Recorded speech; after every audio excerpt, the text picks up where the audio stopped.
We continue to track more fallout today from Justin Trudeau's claim on Monday that Indian agents may be behind the killing of a prominent Sikh leader in BC. It's an accusation that India strongly denies. Many of Canada's closest allies are expressing cautious support. They're also calling for a quick investigation. Now, at the heart of the recent escalation of tensions between India and Canada is the murder of Hardeep Singh Nijjar, a leader among the Sikh diaspora pushing for an independent Sikh homeland in India called Khalistan.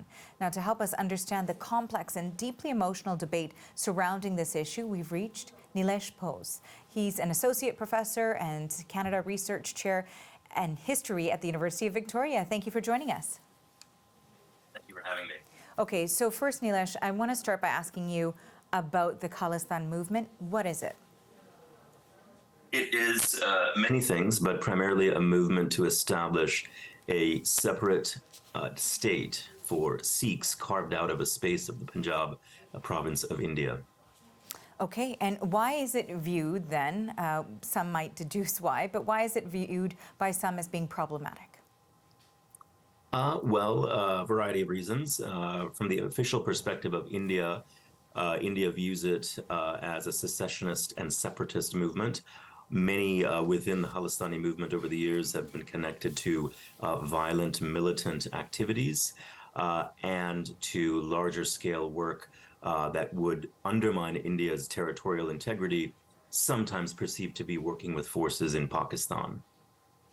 And we've, of course, seen an evolution of this movement over time, the involvement of those who live within Canada. And in the past, India has asked countries like Canada, like Australia and the UK to take a stance against the pro-Khalistan diaspora. Now, Modi personally raised the issue with the nation's prime minister. We saw that in remarks following the G20 as well. That was earlier this month. What is the Canadian government's viewpoint on this issue?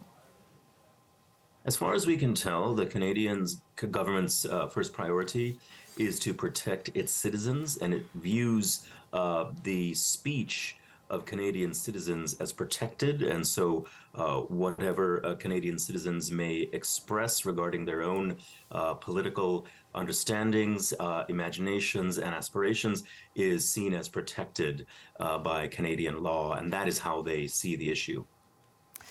In terms of one of the points that you made earlier, that in some cases, when it comes to India's perception of why this movement is problematic for them, you raised that there have been elements of violence there. So how much of a concern should that be then for Canadians and for the Canadian government? I think it should be taken seriously, though I would say that those elements that have links to violent militancy are not at all at the forefront or amongst the majority of people in Canada who may support the notion of Khalistan, but yet those violent elements do exist and they should be taken seriously. You know, we talked about how the Indian government has urged those countries around the world where there are elements of the Khalistan movement to take action. I'm wondering, how strong is the Khalistan movement within India versus within Canada or other countries? Yes, it is not nearly as strong of a movement inside of India as it is in diasporic locations like Canada.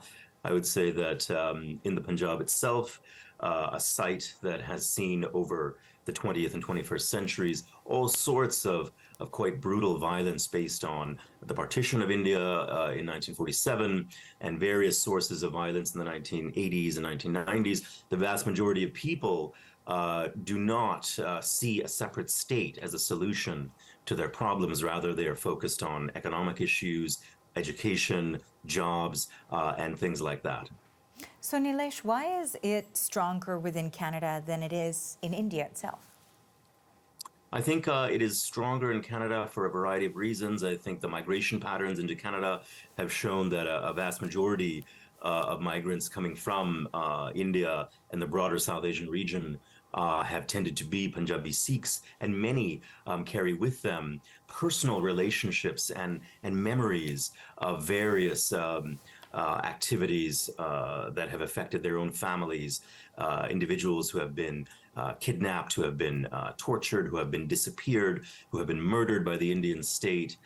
And in locations distant from India, the memories of these activities and the hurt and the pain caused live on.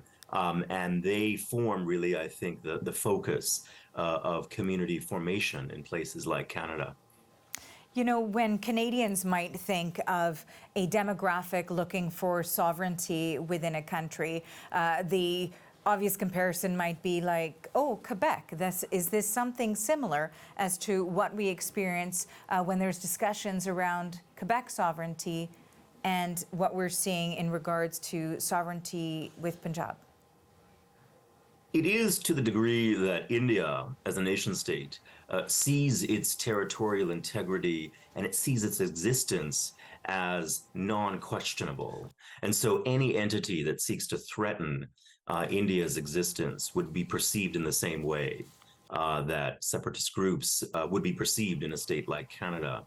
And so if there were individuals who threatened the integrity of Canada, they would likely be seen as elements that the Canadian government would take very seriously. So in that regard, I think they are. And finally, I wanted to ask you specifically about this case. Hardeep Singh Nijjar was a Canadian citizen killed on Canadian soil. So how will his murder now dictate where this debate surrounding Khalistan goes from here? Yes, I think it will develop in two different ways in Canada. I think the emphasis on protecting Canadian sovereignty and Canadian citizens will only intensify.